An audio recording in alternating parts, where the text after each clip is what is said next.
Bago pa lang sa aking YouTube channel, Kaistorya, please don't forget to subscribe. Kung nanonood ka sa aking Facebook account or TikTok account, don't forget to follow. And please help me grow my subscribers by sharing this to your friends and also like and comment, mga Kaistorya. But before we start our discussion for today's vlog, mga Kaistorya, gusto nyo bang i-click yung nasa screen na yan? Kung ikaw ay nasiyahan sa aking topic, please click that screen. Thanks, nasa lower right side, and mamili lang kayo dyan, no?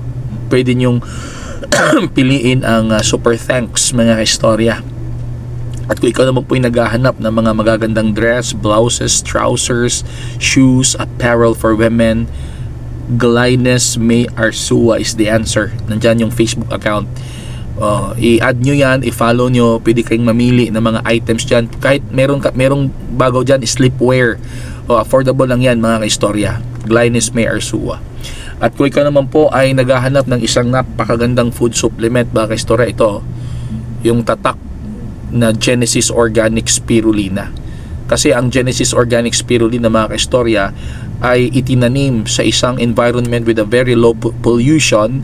At ito ay galing sa isang fresh mineral water. Hindi, hindi ito synthetic drug, mga Kaistorya. Ito ay organic, mga Kaistorya. Marami itong mga nutritional contents na kailangan ng ating katawan. Mabibili ito sa mga online at sa mga Mercury Drug Stores and pharmacies nationwide. For more details, kung gusto nyong pag-aralan ito, nandyan sa screen yung website. Please take note yung website niya. At pwede kayong tumawag sa cellphone number. Andyan din sa screen, mga Kaistorya, ang Genesis Organic Spirulina, mga Kaistorya. So bago tayo simula sa ating balitaktakan, ay uminom muna tayo.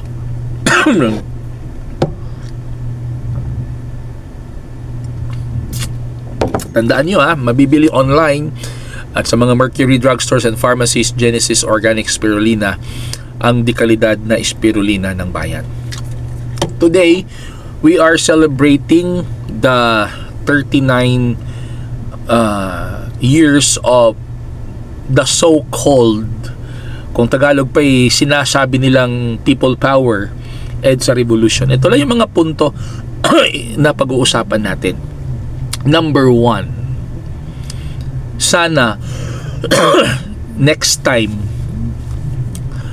kung ang isang rally ay tatawagin yung people power, dapat yung totoong people power, hindi yung people power ng mga Pilipino sa Luzon lang.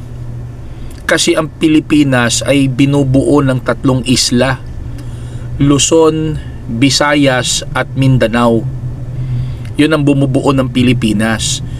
Kung kayo ay magpapalit ng presidente through people power, isama nyo ang Visayas, isama nyo ang Mindanao. Siguraduhin nyo na kung ano yung gusto nyo dyan sa Metro Manila, kung ano yung gusto nyo dyan sa Luzon, mga Kaistorya, yun din ang gusto ng Mindanao at Visayas. Yun ang totoong people power. Kasi sa observation ko kasi, mga Kaistorya, lahat ng mga EDSA Revolution na nangyayari, mapa EDSA 1, EDSA 2 at EDSA 3, puro mga taga Metro Manila lang naman yan, puro lang naman taga Luzon yan, mga yan, mga Kaistorya. I have nothing against people in Manila, pero to be fair naman, kasi ang Pilipinas naman ay binubuo ng 3 isla, dapat kung talagang gusto nyo ng people power, isama nyo, siguraduhin nyo na yun din ang gusto ng mga taga Visayas at taga Mindanao. At kapag kayo'y magrarally sa tinatawag nyong people power, isama nyo ang Visayas at Mindanao. Kayo lang ang punto ko dyan, mga Kaistorya, na people power man kaya yung pinag-uusapan natin, people power of the people, di ba? Democracy kasi, demos people, kratos, parang something like that. When you say democracy kasi, ang masusunod kung ano ang gusto ng taong bayan. Ganun yun democracy, ang boss talaga ng democratic government, tao. Di ba? Tao eh. O di, kung magkakaroon uli, just in case magkakaroon uli ng people power, dapat yung totoong people power.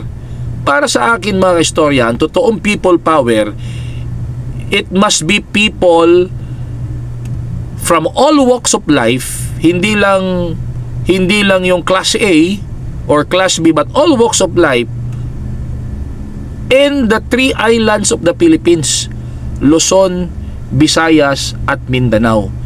Kung meron kayong gustong baguhin sa gobyerno through people power, hindi lang dapat taga Luzon, hindi lang dapat taga Metro Manila, dili lang kamo ang magbuot diha sa gobyerno, kay dili raman kamo ang Pilipinas, meron pang Visayas at meron pang Mindanao.